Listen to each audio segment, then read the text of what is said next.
Hello and welcome to the Small Talk Podcast. I'm Mike Smallegan. Today we're talking about mortgages and financing in terms of real estate. Today we have Kurt, Lou, and Joni here sharing what they do for their clients and how they advise them through the challenges of mortgages. So thanks for joining us today. Thanks for having us.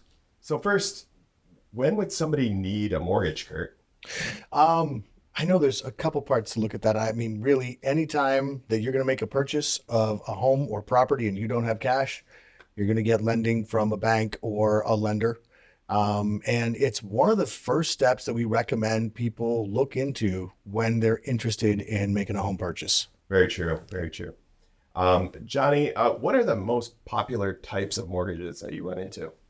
So definitely one of the most popular types is a conventional mortgage. We also see, FHA mortgages. We see MSHDA mortgages. We see some construction loan mortgages, things like that. And then some portfolio loan mortgages as well. But conventional is definitely the most popular. Yeah. So Lou, you're the mortgage pro in the group here today. And what are the differences of those mortgages? Like they're just letters to me, or not really, but probably to everybody else. I'm sure you know quite a bit about what they actually are. But yeah, so conventional loans are the easiest and most likely to get accepted outside of a cash offer. Sure. And they have the least amount of restrictions, but are the most picky on credit scores and how much percent down and that kind of thing. Where once you move to like an FHA loan, they're a lot more forgiving on bumps in your credit and how much you need for a down payment, that kind of thing. And then there's rural development that allows for a zero down payment. Same with a veterans loan. You don't need 20% down to buy a house? You don't. You can do it as little as zero for a lot of different options out there. Wow. Yep. Okay. So what are some of the interest rates that you're seeing? Like how does that vary from loan to loan? Most loans are based off of where the Federal Reserve puts their interest rates. So, there's not a huge variance between a conventional and an FHA loan. There are bigger hits on a conventional loan if you have a poor credit score, but you got a 640 credit score on an FHA loan, you're getting premium, and most of those FHA rural development, veteran, conventional, the rates are actually very, very comparable. They're rarely more than 0.25% off from each other. So I'm hearing that it's really good to sit down with a lender and kind of go through all the different options that you might have available to you. Holy cow, there's a lot of different options for each scenario. Yeah.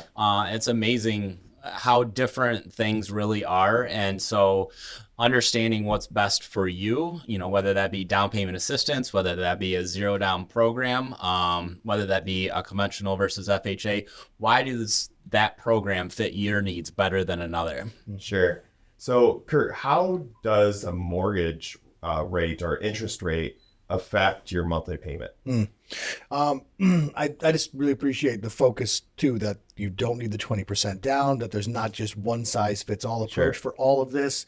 And even just the different packages, the different loan types, I think it's super important for people to realize they aren't just a bunch of numbers and they all do work really differently.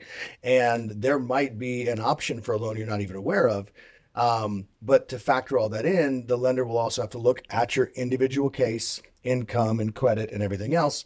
And the current interest rates will also obviously be a factor, because it's not just what you pay per month. You might even personally be comfortable with saying, okay, if there is a significantly higher interest rate over the term of the loan, I'm going to pay a lot more money.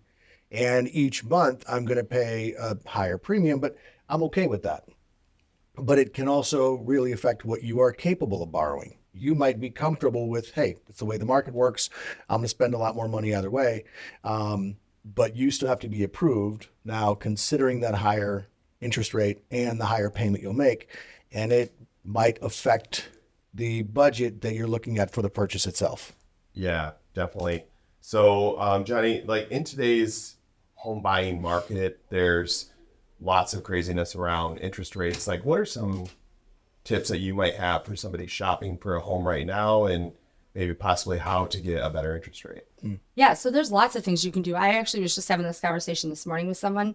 They were like, is now really a good time to buy? I'm like, absolutely. Like, I honestly believe the next 3 months is the best time to buy because partially interest rates are a little bit higher than we've seen. I mean, they are right That's around a good thing? That is a good thing because the competition is so much lower. Okay. So instead of paying $40,000-$50,000 over or having to bring $10,000-$20,000 out of your pocket to cover an appraisal gap, you can get things at asking or even under, get repairs done, get new roofs, things like that. You're paying a little bit of a premium for that 6 months until you can refinance.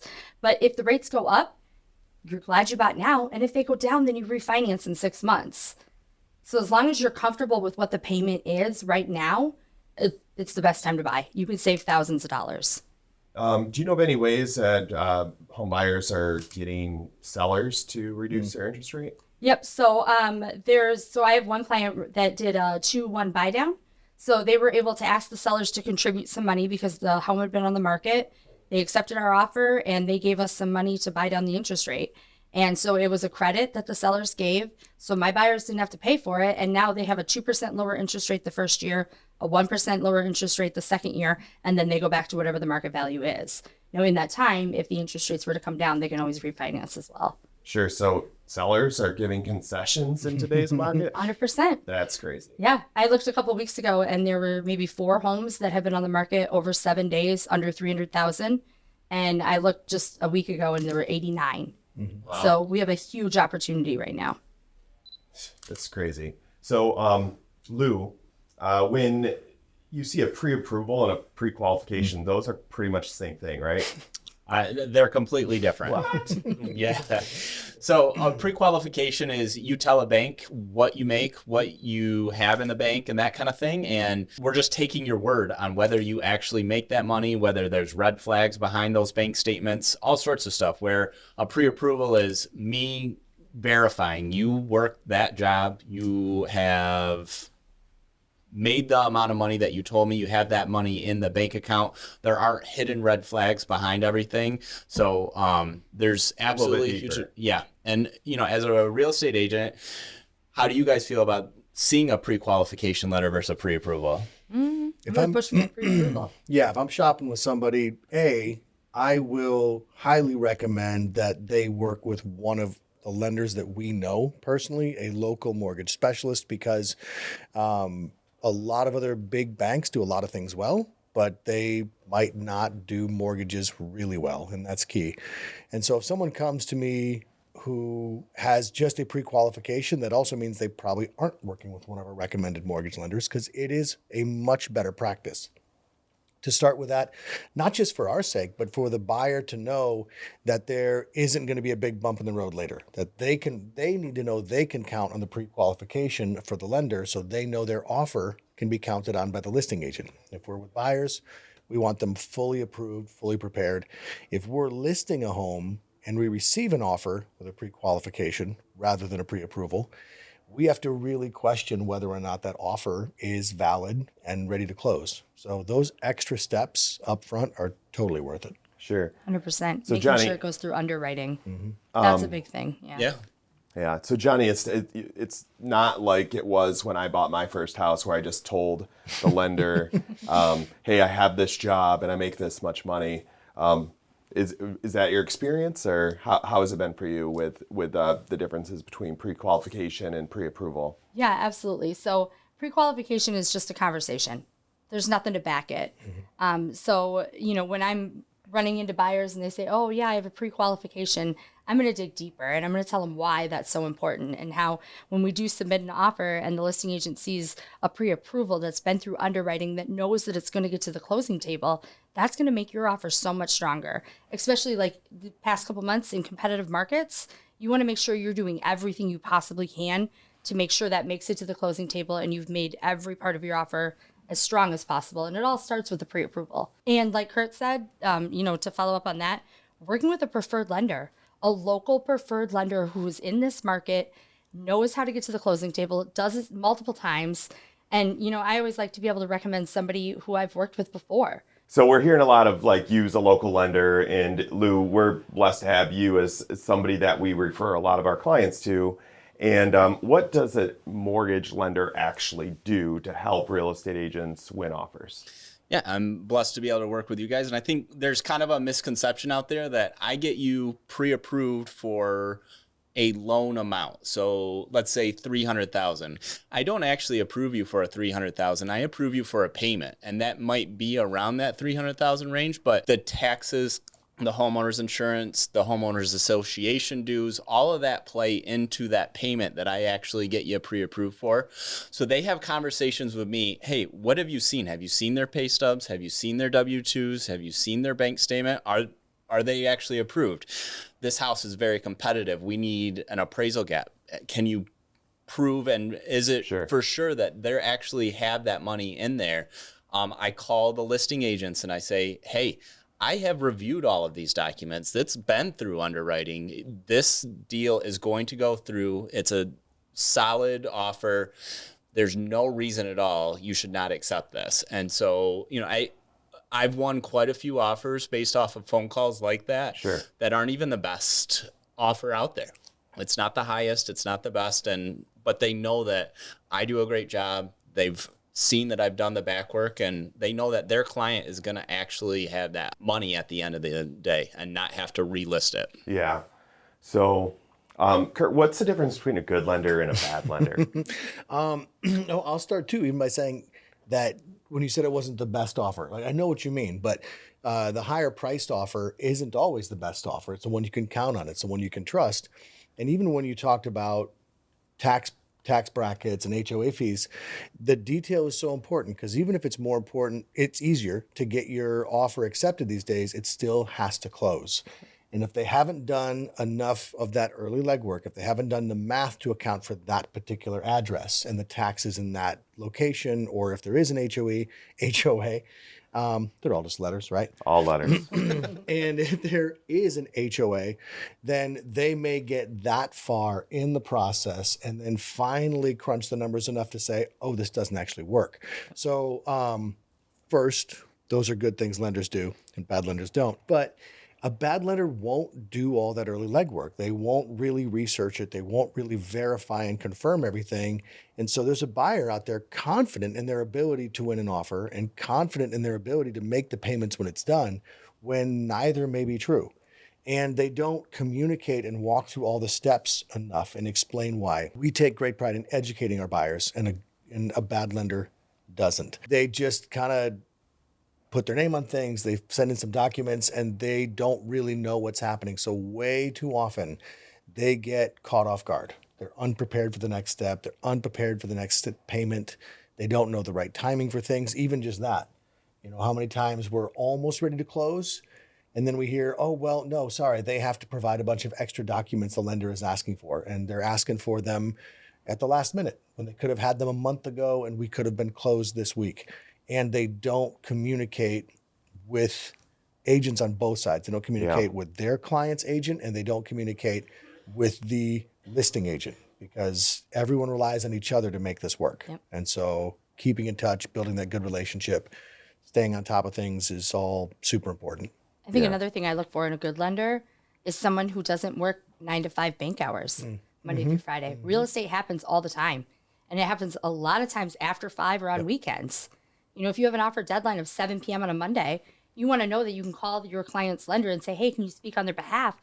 And they're going to call and do it right then when it's important, not tomorrow, not Monday morning, so communication on that topic, also communication after hours. Yeah. I also think asking good questions, right?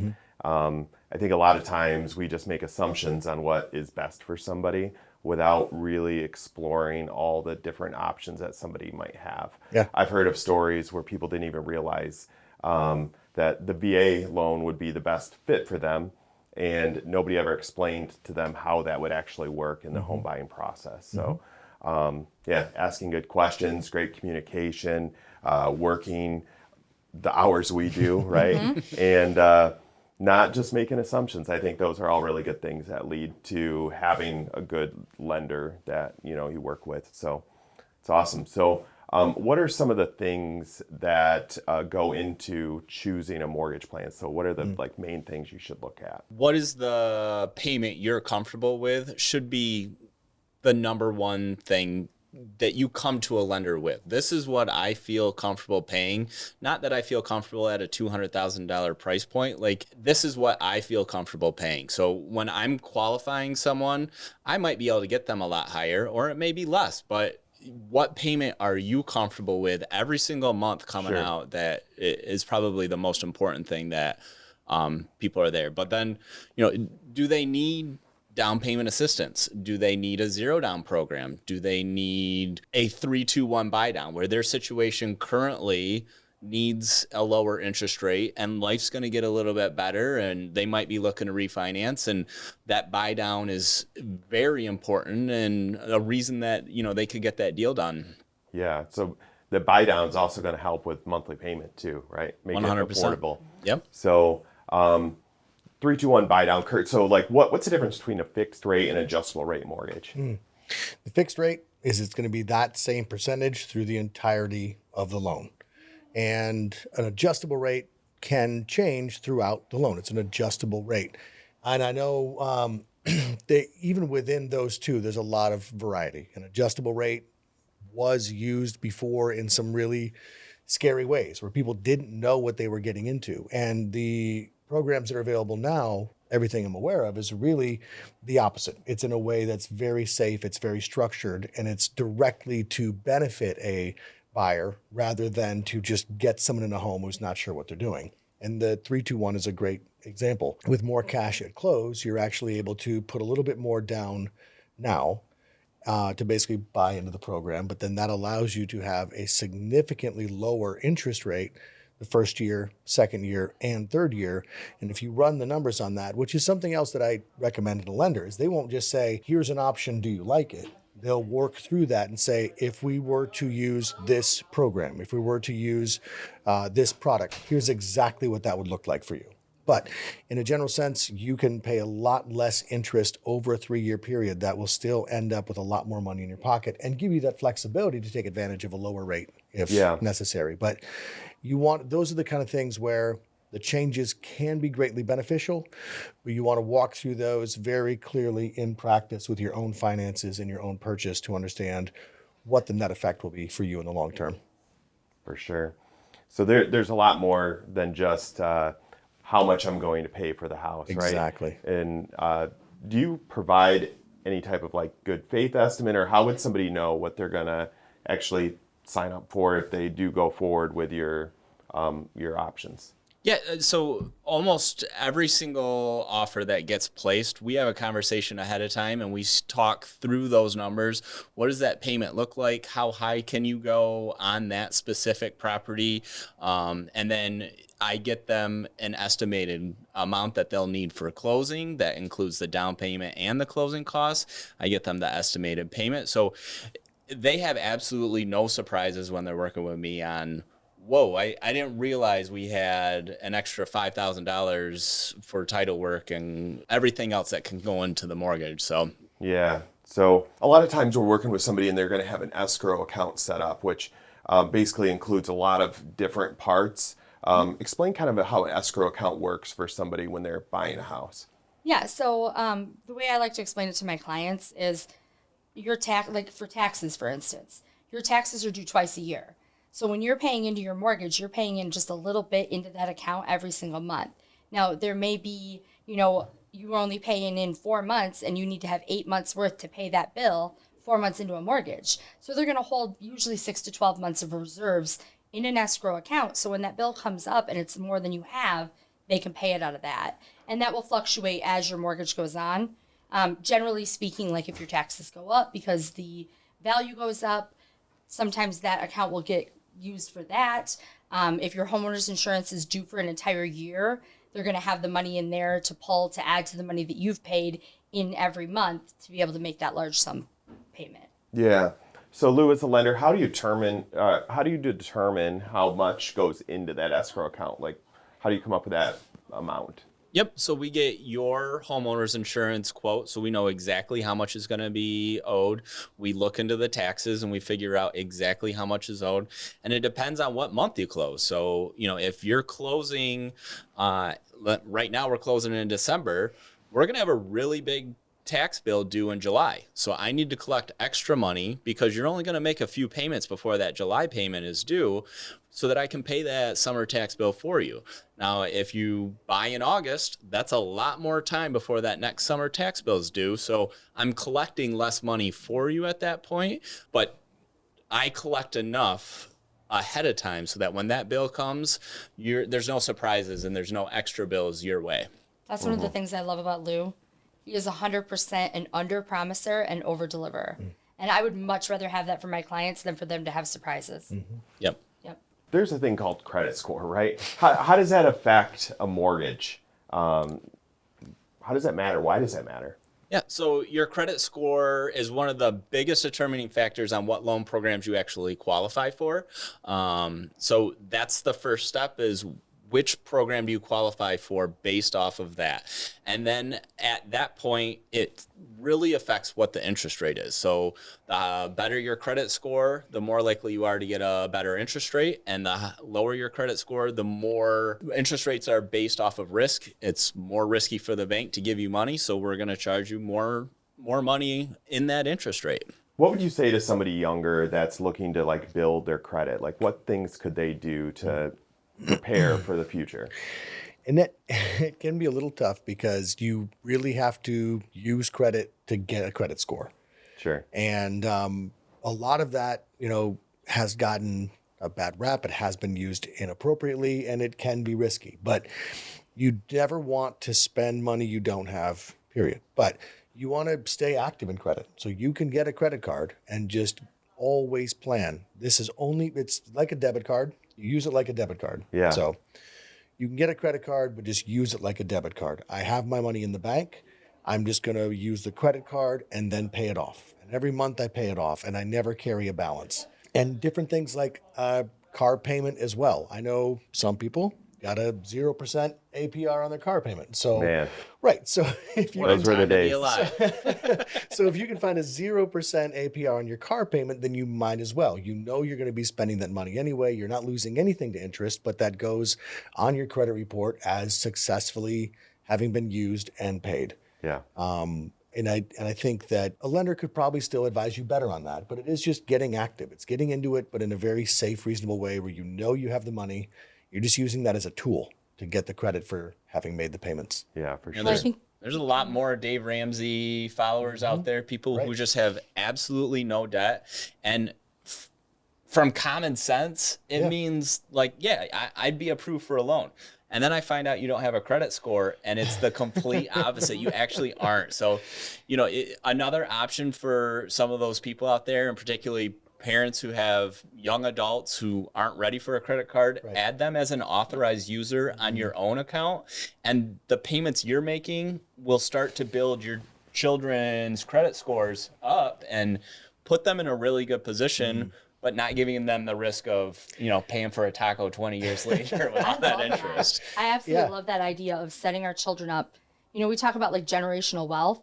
Like what a great opportunity we have to have the knowledge now. Because like my parents didn't have that knowledge. They didn't set me up like that. But my kids absolutely will have that ability to have an established good credit score when the time comes. Like, I mean, it's such an amazing opportunity for kids now. Or even, kids in college becoming an authorized user. I think that's huge. Yeah. Because I do 100% respect anyone who can live with no debt. I do think that's amazing. It really is. But there are so many opportunities to leverage if you have some credit, and yet to really actively engage that without taking on a bunch of risk, because it's no help at all if it's counterproductive. Correct. It negatively affects you. But You're not making those payments. You're late. Yep, absolutely. Hey, Lou, isn't there a website that you can go to where you can link your bank account to it? And then like if you're only paying like cell phone bills or things like that, you can have those report on your credit score? So there's ways to contact the actual credit bureaus themselves and do what's called self-reporting. And there are now new programs out there that take the rent that you're paying and actually count it as a on-time payment every month. So, a lot of those people who are renting right now aren't getting the positive effects. And if they don't pay it, they certainly are getting the negative effects. But I don't have the website right offhand, but I would definitely do some research research if you don't have a lot of established credit or you're making these payments on time, and make sure that you're getting the positive effects of making these payments every single month. Self-reporting. I love like that. that rent one. Yeah. Yep. Yeah. So as we wrap up, Kurt, do you have any advice for somebody just getting started in the journey of getting a mortgage or buying a house? I'll just keep coming back to talk to the right people, because you can spend a lot of time investigating this and really trying to educate yourself. And if you don't get the right info, again, that's another thing that can be counterproductive. There's so many flip sides to finance, and that's a really big one too. If you get the wrong advice, it's going to be bad for you. So, even I would say this, even if you're not looking at a house right now, if you talk to someone in real estate, a reputable agent, and ask for a reputable referral, because I know we are happy to have those conversations with people, and we know that Lou and other people are too. They want you educated, they want you equipped, so they can speak more specifically into your situation. But in addition to that, plan on making a move like this with some savings. Plan on making a move like this with some backups, and work within your means. If your first house is not your only house ever, if it's not your dream home, where you will be having purchased a house now in relatively any economy, in relatively any real estate market, buying a house now and making those payments where you will be in 5 years will be a drastic change. It'll be a huge step up. So do what you can when you can, and try to make the best moves possible. So you're saying that you could sell that house and then have this huge chunk of equity to then put towards what might be your dream home. So And your credit. Yeah, absolutely. And your credit. Like, you'll be in a much better position if you just, if it's a first home and it's a struggle to get started, it'll still really be worth it. Yep. Yeah. You got any tips for the person just getting started, Lou? Talking to the right person is definitely the right thing, but I guess I can't express enough to the people who are on the fringe and not sure if they can buy, how now is their opportunity. Just because when these interest rates drop, there's going to be such a flood of competition. And if you need a seller to pay towards your closing costs, if you don't have money to guarantee an appraisal and pay over what a house is worth, you're just not going to be able to compete. If you can't get the best loan program, you're just not going to get that offer accepted. And right now, the buyer demand is as low as it's been in years, and your opportunity to buy a house is right now. So, for those people who don't have the best credit, don't have the most money, try to find a way to buy now, and don't wait for those interest rates to drop, because you may be approved at that point. You may be approved for a little bit more, but you're not going to get an accepted offer. It's going to be a bad experience on your behalf. Great advice. What about you, Johnny? Well, I agree with both of you. So definitely who you work with matters. Talking to the right people, making sure that you're in good hands and you have somebody who's going to work for you. Like, partnering with a good agent and a good lender is huge. And I would also suggest, people get so nervous that, oh, if I reach out to somebody, they're going to make me buy a house. They're going to make me pull my credit. They're going to do what? We're not. Like, we just want to educate you. We want to help you. Start early. Plan. It takes time. This is, the path to homeownership. It's not called the hop, skip, and a jump. It's the path. Like, call somebody, talk to them, set up that path, figure out what it's going to take, because there may be little bridges that you have to go through. And if you don't start now, you won't know, and you might not ever get there. So, and like Lou said, now is absolutely the best time. The next 3 months is the best time to buy. If you wait, you will regret it. And I don't want that for anybody. And I feel like there's such an amazing opportunity for first-time home buyers right now.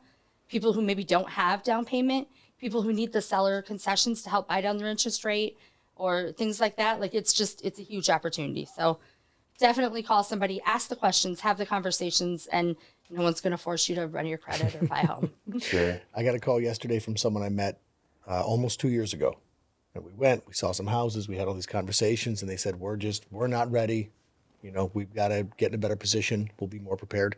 And now we're going to start shopping in January, because we had those conversations a long time ago, and now they're way more comfortable and way more ready when the time is right. Yeah, it really all does start with a conversation. Thank you for joining us today on the Small Talk podcast. I hope you gained some valuable insight from Johnny, Kurt, and Lou. If you have any questions about mortgages or the real estate market, please reach out to one of us or reach out to Lou Moratti at First Community Mortgage. And don't miss our next episode. Have a great week. Nailed it. you.